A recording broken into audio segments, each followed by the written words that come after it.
ନମସ୍କାର। ପ୍ରବଳ ଗରମ ହେଉଛି। ଫ୍ୟାନ୍ ଆଗରେ ବସିଯାଇଛି। ତାପରେ ସକାଳ ସବୁ କାମ ସରିଗଲାଣି। ଠାକୁର କାମ ସେଟା ବି ସରିଲାଣି। ଏବେ ଯିବି ବରା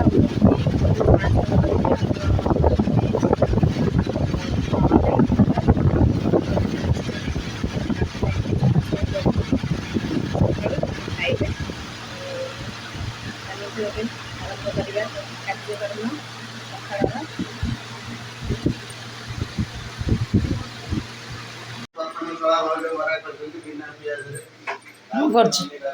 ଚାଲିଛି ଆଜି ବରା ଏଠି ହବ ଆମର ପକୁଡ଼ି।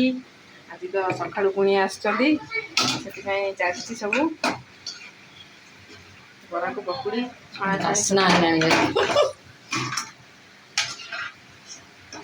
ବାସ୍ନା ହେଲା ଖାଇଯାଏ।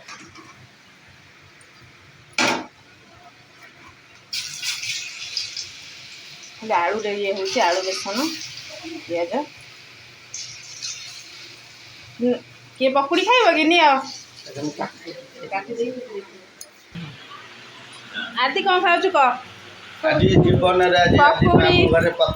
ଟୁକୁନା କ'ଣ ଖାଇସାରିଲେଣି? କେତେ ଶୀଘ୍ର ଖାଇଦେଲ କି? ସାଙ୍ଗେ ସାଙ୍ଗେ ଖାଇଦେଉଛ? ଷଷ୍ଠର ପ୍ରଥମ ଆଜି ଫାଷ୍ଟ ପକୁଡ଼ି ଆଉ ବରା ଫାଷ୍ଟ ଆଜି ଖାଇଲ? ହେଲା ତାହେଲେ ମୋର ଭିଡ଼ିଓରେ ସମସ୍ତେ ଦେଖିବେ ଆଉ। ଇଏ ଆଜି ଫାଷ୍ଟ ଖାଇଛନ୍ତି, ଜମା ଖାଇନାହାନ୍ତି। ଫାଷ୍ଟ ଦେଇଛନ୍ତି ଆଜି ବରା ପକୁଡ଼ି କରିକି। ଆଦି ତୁ କ'ଣ ପାଠ ପଢ଼ା ପତ୍ର ପଢ଼ିଆଇଲୁ? ଚାଲିଛି ସକାଳୁ ଛଣାଛଣି। ତାପରେ ଆମର ବରା ଆଣଟା ଆଉ ଗୋଟେ ପକୁଡ଼ି ଏତେ ଚାଲିଛି। ଗୋଟେ ଖାଇବା ବି ଚାଲିଛି, ଖିଆପିଆ ଚାଲିଛି। ଆଉ ଏଠି ଦେଖନ୍ତୁ ଆମର ଛଣାଛଣି ସରିଗଲାଣି। ବରାକୁ ପକୁଡ଼ି ପୁରା କମ୍ପ୍ଲିଟ୍। ଆଉ ଆମର ତ ସେମାନେ କିଛି ଜଣ ଖାଇସାରିଲେଣି। ଆଉ ଯେଉଁ ନଣନ୍ଦ 2 ଜଣ ଆମର ଆସିଛନ୍ତି, ସିଏ ଖାଇନାହାନ୍ତି, ସେ ଏବେ ଖାଇବେ। ଇଏ ତ ସରିଲା ସକାଳର କାମ।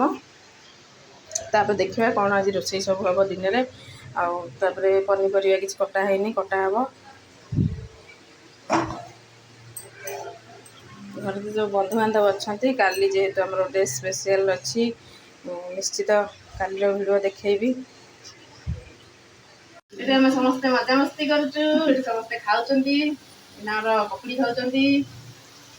ପକୁଡ଼ି ପୁରା ମନ ଇଚ୍ଛା ସକାଳୁ ମଜା କଲେ କ'ଣ ହେବ? ସାଡ଼େ ସେଇଭଳିଆ ବାହାରୁଛି। ରହିଲୁ ସାଙ୍ଗମାନେ, ଜୟ ଜଗନ୍ନାଥ।